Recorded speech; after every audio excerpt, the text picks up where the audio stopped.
Jadi menurut kami festival film itu memang jualan utamanya adalah film. Tapi kami tidak hanya menyediakan film aja. Kita pinginnya tuh ada event-event lain gitu loh di antara festival film itu yang juga bisa didatengin sama teman-teman pecinta film di Indonesia. Tapi sebelum itu kita sudah rutin datang ke Europe On Screen sebagai penonton. Jadi kita beruntung dari penonton terus beruntung menjadi festival co-director.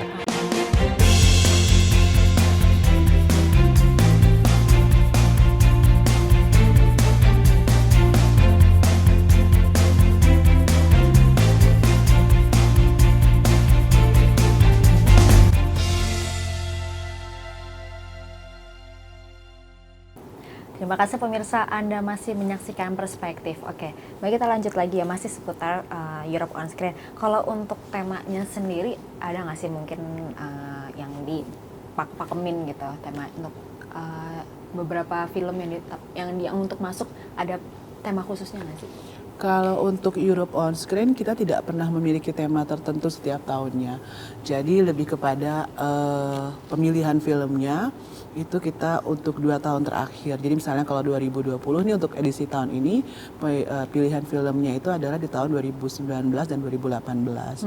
Dan kita membatasi di sekitar produksi tahun itu gitu.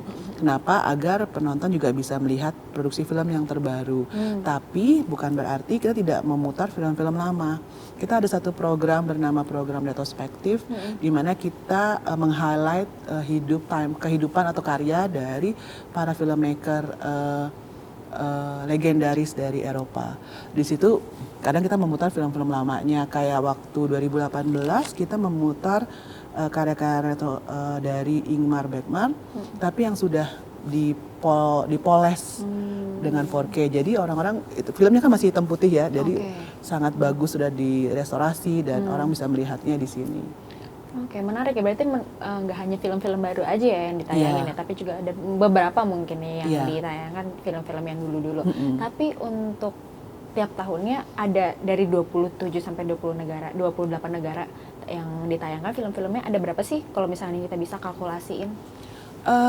Kurang lebih itu sekitar 100-an ya, 100 film ya. Tergantung sih, karena kan ada beberapa negara yang tidak seaktif negara lainnya untuk membuat film.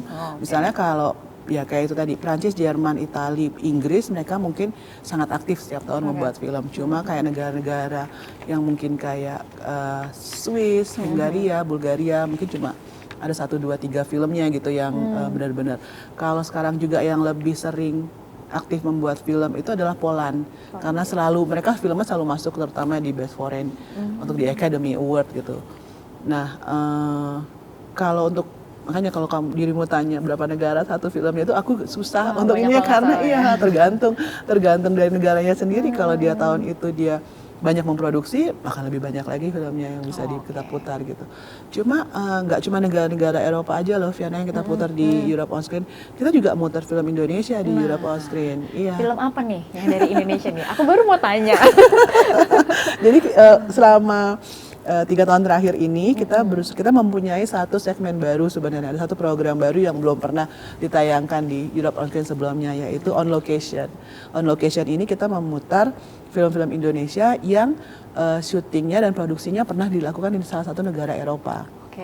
Gitu. Kenapa? Karena kita ingin agar film itu jadi jembatan juga, bahwa sudah ada loh nih jembatan untuk membuka kesempatan kerjasama lagi dengan negara-negara Eropa ini untuk membuat film-film Indonesia lainnya, kayak co-produksi misalnya. Lalu juga para sutradara dan produser yang sudah pernah membuat film itu, dia bisa berbagi kepada penonton Europe On Screen gimana sih susahnya kalau syuting luar negeri gitu. Orang-orang kadang kan suka berpikir kalau syuting di luar negeri itu enak, jalan-jalan gitu kan. Padahal enggak gitu, mereka tuh harus malah justru mepet-mepetin waktunya, apalagi dingin, terus belum tentu mataharinya bersinar lama gitu kan, untuk pengambilan cahaya kameranya. Jadi kami melihat ini sebagai sebuah program yang unik dan bisa menjembatani antara dua industri yang berbeda ini, dan kami berharap nanti ke depannya itu bisa membuka kesempatan juga untuk koproduksi antara Indonesia dan negara-negara Eropa lainnya. Oke, berarti kalau untuk film Indonesia yang masuk ke Europe on Screen ini adalah bukan film-film yang ada di bioskop ya, tapi adalah memungkinkan nggak tapi sebelumnya? Iya, oke. kita sih kepinginnya justru malah film-film yang sudah pernah tayang di bioskop gitu. Jadi kita tidak membatasi harus film yang apa ya, harus film yang art house gitu, nggak mesti. Film yang komedi, film yang petualangan, film yang drama, itu bisa kita masukkan. Tahun lalu kita putar The Gift, juga Hanung Bramantyo itu kita putar juga. Jadi ada Reza Ardian, itu juga sudah pernah ditayangkan kan di bioskop.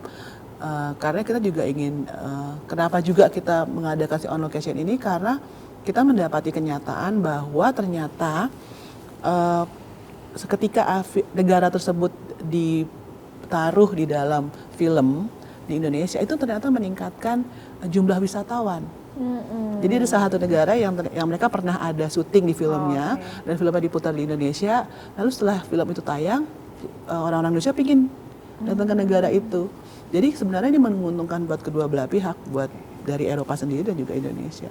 Perkenalan budaya ya. Iya, gitu jadi ya. lebih ke situ. di negara, di film kita pengen ke negara apa, ditayangkan dalam film itu. Iya, gitu. Terus jadi menimbulkan rasa penasaran. Berarti memang benar-benar bisa menemukan kerjasama juga Iya, ya. makanya aku berharapnya ke situ. Oke, nah untuk tahun, berarti tema untuk tahun ini emang nggak punya tema yang. Iya, kita nggak pernah ada tema sih setiap tahun, tapi kita selalu berusaha untuk memutar film-film terbaru di Europe on Screen, terutama juga film-film yang sudah kedengaran lah terpilih di festival internasional. Genre apa yang paling sering atau paling banyak masuk di Europe on Screen sendiri?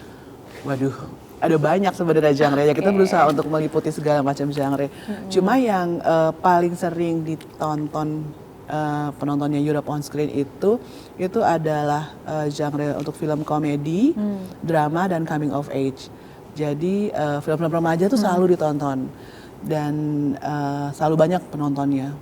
Dan film komedi apalagi itu selalu paling ditunggu orang-orang gitu. Walaupun kadang kalau kita lihat ya film-film komedi Eropa kan dark humor, sarkastik gitu, tapi ada juga beberapa yang slapstick juga, yang kayak Dono Kasino Indro gitu. Ada juga yang semacam itu ternyata. Terus tapi kita juga pernah memutar film-film genre lainnya yang seperti thriller atau horor, dan itu juga banyak juga penontonnya di Indonesia. Oke, kalau dari Mbak Putri sendiri, dari Europe on Screen sendiri, apa mungkin genre atau film yang paling disukain, mungkin yang paling ditunggu-tunggu? Kalau aku misalnya menggemar film genre ya, aku suka film horor dan thriller, jadi biasanya selalu berusaha untuk nonton film horor dan thriller dari Eropa biasanya. Ya, tapi kalau misalnya, tapi sekarang ini kebetulan kami baru kembali dari Berlinale, itu kami banyak sekali nonton film-film coming of age. Jadi isu-isu remaja, tapi ada banyak film-film remaja Eropa itu sekarang yang penuh dengan isu sosial juga. Bagaimana mereka beradaptasi dengan teman-teman yang berbeda suku dan ras, bagaimana mereka mengeksplor tubuh mereka, bagaimana mereka menghadapi sekolah, menghadapi orang tua, mengendalikan emosi, menghadapi depresi. Itu sekarang banyak sekali film-film remaja yang seperti itu. Jadi itu juga jadi salah satu yang aku sering tonton sekarang. Bagaimana mungkin mengambil target pasar melalui festival Europe on Screen ini? Target pasar maksudnya? Kayak menggait untuk antusiasme masyarakat, atau apa memang masyarakat di Indonesia cukup antusias dengan adanya Europe on Screen sendiri? Saya rasa mereka sangat antusias ya, karena ketika kami mengumumkan tanggal festival di awal tahun, mereka tuh sudah langsung nanya jadwal. Bahkan saya, waduh tunggu ya, jadwalnya tuh masih, padahal awal tahun kita masih lagi sibuk-sibuknya nih merampungkan jadwal. Terus mereka yang udah nunggu kapan sih, itu selalu ada pertanyaan itu yang kita terima dari sosial media kita gitu. Terus menurutku aku dan Nova cukup beruntung memegang Europe on Screen sekarang, karena sudah ada fanbase-nya sendiri. Ya, kami cukup beruntung memiliki penggemar yang setia datang ke Europe On Screen, dan mereka tuh nggak segan-segan untuk ngomong ke kami, oh kita suka loh film ini, oh kita nggak suka nih film ini, kayaknya aneh banget gitu. Dan itu sebenarnya yang kami inginkan di Europe On Screen gitu, interaksi itu bahwa oke, film ini gimana sih menurutmu gitu, apakah yang kami inginkan adalah ketika orang menonton film, mereka dapat film yang baru, mereka bisa ada wacana baru untuk diobrolin, mereka ketemu teman baru, ketika nonton rame-rame, nggak sendirian, nggak takut keluar karena ada masalah virus atau karena takut demo gitu, dan mereka tetap mau main keluar, ketemu orang, ngobrol. Lalu siapa tahu nanti bisa kenalan, siapa tahu bisa jadi pacar kan, kita kan nggak tahu. Siapa tahu bisa jadi kayak Putri ya, bisa diajak kerja sama juga ya. Iya benar juga kan. Nah itu sih sebenarnya lebih ke situ pinginnya. Kalau kamu bilang ingin menggait target pasar yang seperti apa, kita ingin bukannya memperkenalkan ya, kami hanya ingin mengingatkan kembali bahwa kehidupan manusia itu penting, kehidupan human touch is very important. Jadi bahwa kita ketemu sama orang-orang itu penting, walaupun mungkin di rumah sudah ada online streaming atau VOD lainnya gitu, tapi tetap menonton secara proper di bioskop, rame-rame dengan teman-teman, merasakan bahwa semua orang ketawa rame-rame satu bioskop, itu tuh sesuatu perasaan yang nggak bisa digantikan sebenarnya. Mungkin lebih ke kayak mengajak juga untuk saling berpartisipasi gitu ya dengan penonton melalui Festival Europe ini gitu.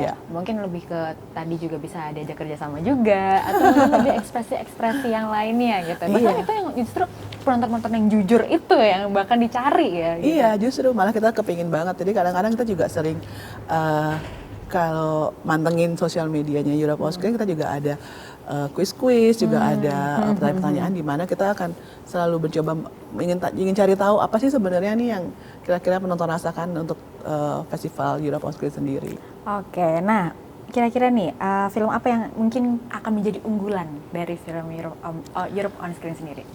Waduh, kalau itu berarti aku harus harus ngebuka ini ya. Oke. Kita kan ada 100-an sih filmnya. Line up-nya nanti akan kami buka di tanggal 24 Maret. Jadi dari situ udah bisa mengatur jadwal tuh. Mau nonton apa-apa langsung bisa kelihatan. Apa ya unggulannya? Ya semuanya sih, susah ya. Semuanya pasti sih. Punya potensi dan juga kelebihan dan kekurangan masing-masing gitu. Iya, betul. Oke, nah kalau untuk jadwalnya sendiri nih, Europe On Screen kapan nih Mbak? Jadwalnya sendiri. Europe On Screen. Tanggal 9 itu kita opening night di Epicentrum. Lalu jadwal festival regulernya itu dari tanggal 10 sampai 19 April. Oke, berarti untuk pemutaran filmnya di tanggal 10 sampai. Jadi festival sendiri 9 sampai 19 April. 9 itu hanya untuk opening night, tapi nanti kita akan membuka kesempatan juga untuk publik untuk nonton. Kita di opening night. Nah, sebuah inovasi apa sih mungkin dari pihak Europe On Screen ke depannya yang akan mungkin dibagikan kepada masyarakat? Inovasi, wow, kata-katanya besar sekali. Inovasi apa ya? Aku agak bingung sebenarnya inovasi apa. Mungkin lebih ke pembelajaran seperti yang tadi. Oke. Kalau aku mendengar kata inovasi itu somehow relate-nya itu ke gadget gitu, padahal enggak ya harusnya ya. Oke, inovasi yang kita ingin berikan lewat Europe On Screen. Kami sebenarnya ingin sekali, itu dia tadi, kami ingin memberikan sebuah pengalaman menonton film secara komunal. Kita ramai-ramai nonton film dan kita ingin memberikan juga opsi tontonan terbaru di Europe On Screen. Jadi semua judul-judul film yang hanya bisa dibaca di berita atau ditonton di YouTube atau di mana-mana gitu. Nah itu tuh bisa kamu temukan di Europe On Screen. Aduh nggak bisa ke Sundance ini jauh banget, ke Cannes jauh banget, mahal banget. Nah, bisa nonton di Europe On Screen. Itu inovasi itu yang ingin kita berikan. Oke, Mbak, thank you banget atas informasi tentang Europe On Screen-nya. Sama-sama. Nanti akan ngebahas juga tentang Europe On Screen dan juga mungkin lebih ke film secara generalnya bersama Mas Noval ya. Oke. Smart Viewers, nanti kita akan berbincang-bincang bersama Mas Noval Yazid sebagai festival Europe On Screen. Jadi jangan kemana-mana, tetaplah di Perspektif.